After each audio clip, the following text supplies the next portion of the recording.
For wicked mouths are against me. On the morning of the 5th of November 1835, 19-year-old Elizabeth Dean woke full of excitement and joy, for that day was going to be her wedding day.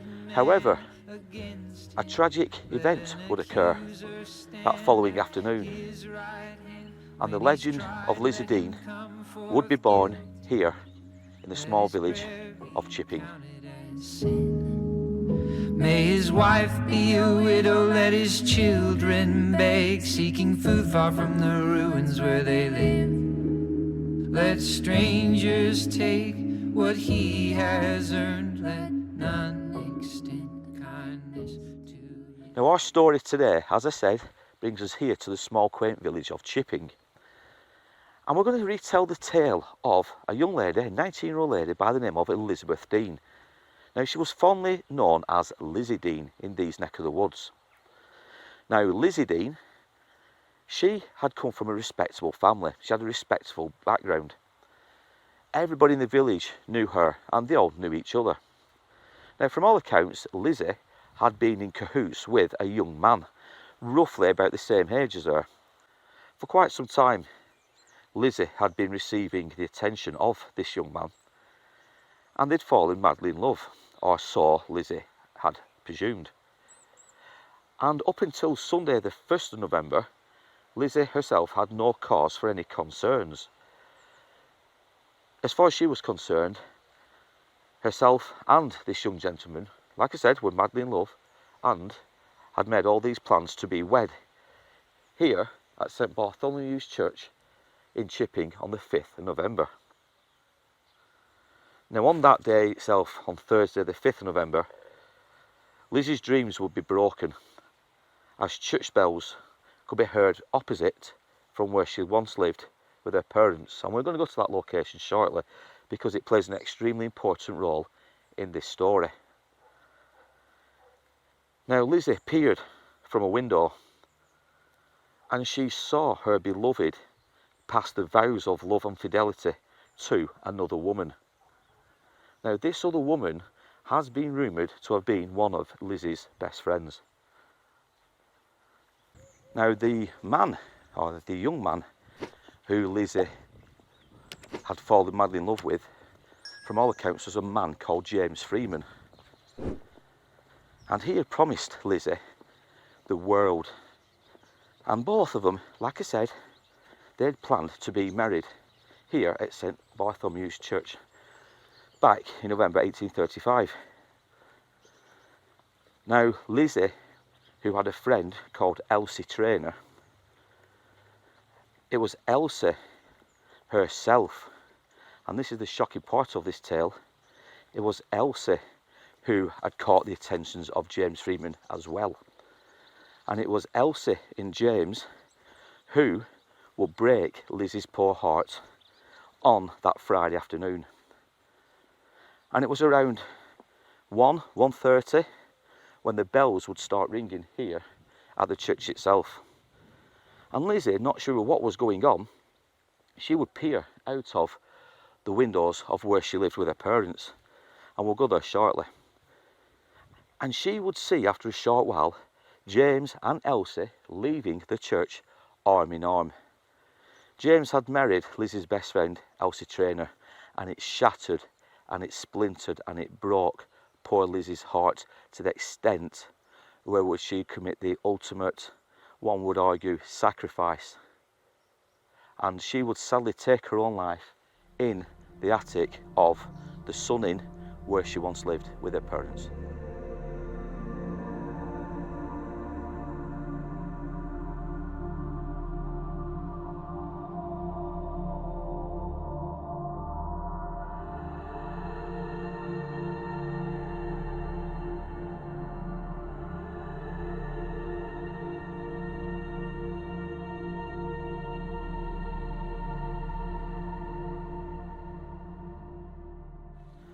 Now we'll take you to where apparently Lizzie once lived with her parents. Whether or not it was a public house or an inn back in 1835, I do not know. But this is how close Lizzie Dean was when she took her own life all those years ago. And as we walk down, the Sun Inn pub is just there. And it's believed that one of these windows in the pub, either the one on the left or the one on the right, and I'll put arrows over, one of those windows is one of the windows Lizzie herself peered out of all those years ago on that terrible morning back in 1835. And you can just see the two windows, just one here and one to the left hand side. One of those windows is where people believe Lizzie stood, looking out at where her lover was coming out of the church with his new partner. Now, shocked and saddened obviously that this was going on and that her beloved had no intention of marrying her, or Lizzie I should say. Lizzie, as she watched her beloved leave the church with another bride on his arm, her heart was literally broken, it was shattered. And this is why she felt at that point, one would presume, she had no future, no hope left in life. The embarrassment of what had gone on, as in 1 minute she was being married to this young lover, and then the next that was cruelly taken away from her and he was married to another lady. So Lizzie made her way into the attic of the house she shared with her parents, which is just in that direction. She found a rope, she tied it through one of the rafters, she climbed onto what we would think would have been a stool of sorts, and she took her own life. But before she did that, she wrote a suicide note. And this suicide note would, like I said, be the source of contention throughout the ages.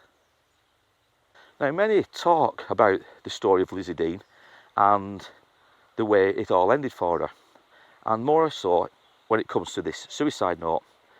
Now, many say that in the suicide note, she had asked to be buried, her body to be buried, at the doorway at the front of the church.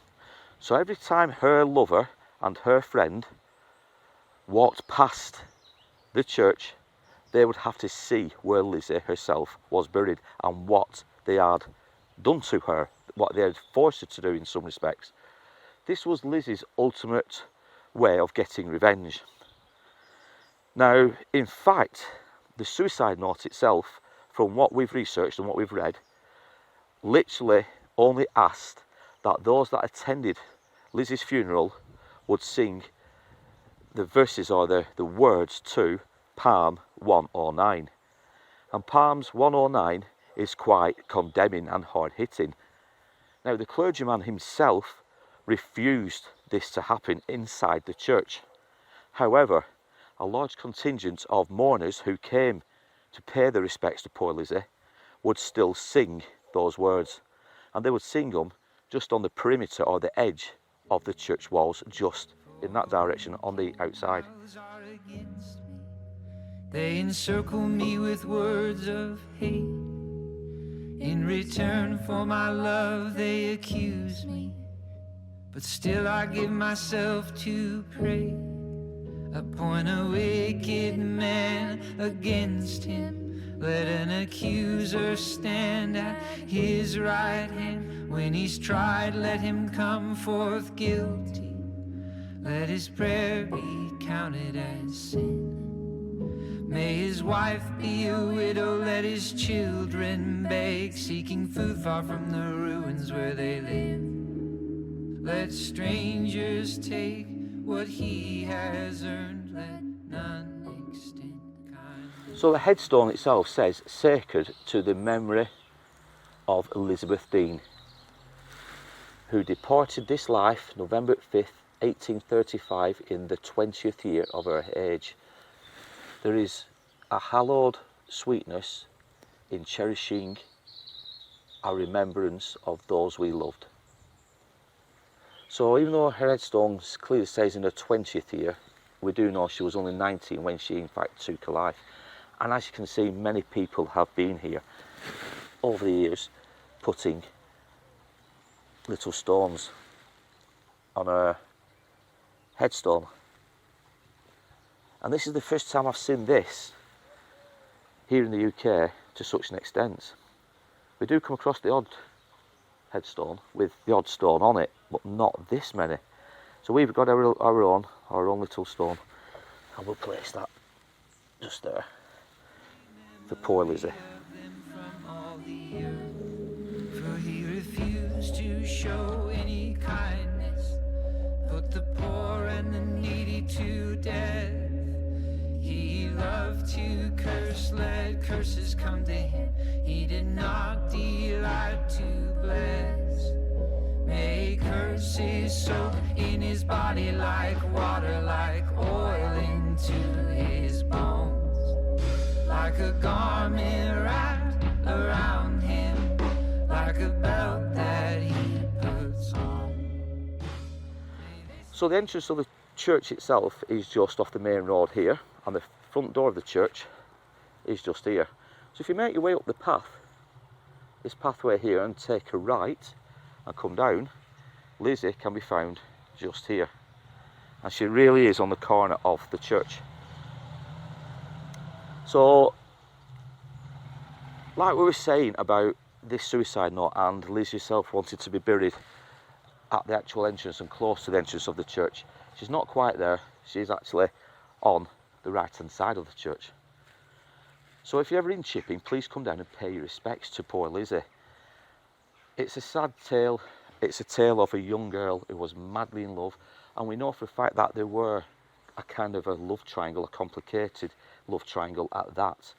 Now a lot of people seem to say that, or think that Elizabeth Dean was being messed around by her lover, and he had no plans whatsoever to marry Lizzie, and it was always about her friend who he was in love with and who he wanted to marry.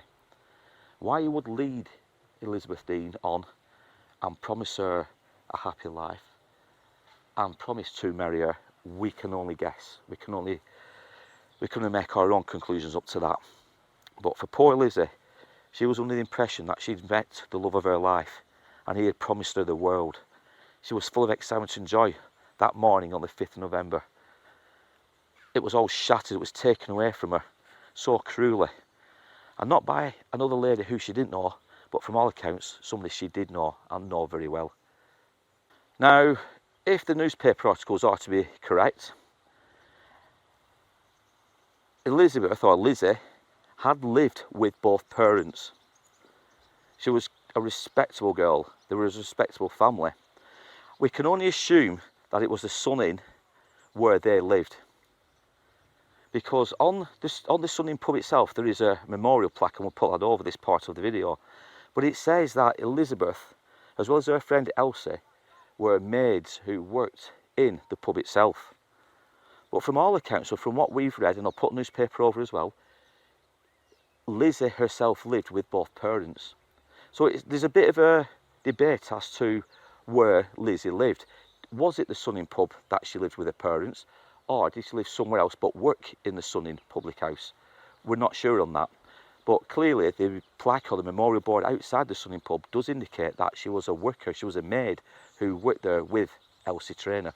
Now if people still wish to believe that obviously she saw her lover being wed from this church and from peering out of the window where she lived, that again is up to each individual, because this story, like I said, has been spoken of through the ages and it's been passed down through the ages. So I'm not here to spoil people's beliefs in what has been written over the years, but more certainly this suicide note that, like I said, has been the source of contention over the years, from what we have read and what we believe to be true, is all it asked was that people would sing or recite the verse or the words to Psalms 109. Now the inquiry into Lizzie's death took place here in Chipping on the 14th of November 1835, and I think it was held by the coroner John Hargreaves Esquire. Now the inquest itself only lasted a matter of minutes, and those listening on and who would pass judgment and verdict on this would simply give their final word as lunacy. They said that Lizzie herself was a lunatic and she had a diseased brain, and she basically took her own life not really knowing what she was doing or thinking. So like I said, the story of Lizzie Dean itself has been embellished somewhat over the years. We all like a sad story, we all like a spooky story, and it seems that over the years little details have been added to Lizzie Dean's story.